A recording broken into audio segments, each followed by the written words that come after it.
What is up, guys? It's Sam.Greenslyfox. Welcome back to my channel, or welcome if you are new. Thank you so much for clicking on this video today. Today I figured would be a very good day to stay inside and enjoy the fan and not step a foot outside because it's almost 90 degrees right now. I'm going to go ahead and repot my Monstera cuttings. I did a video on how to go ahead and take them from your mother plant. I took a single vine, 2 single cuttings, and put them in 2 different containers of water culture and let them go about 2.5 months or so, and they have a really good root system going. Figured it'd be a good day to go ahead and get them in some soil.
Here's the bigger one from the bottom that we took. The one in the middle is the new leaf. No splits on it. Oh wait, nope, I lied. They all have a split. Even this one.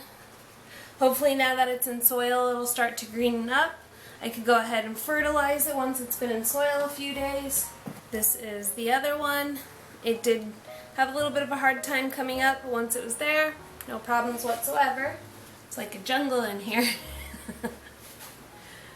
Ta-da! If you found this video helpful, go ahead and give it a thumbs up. Hit that subscribe. Oh my god.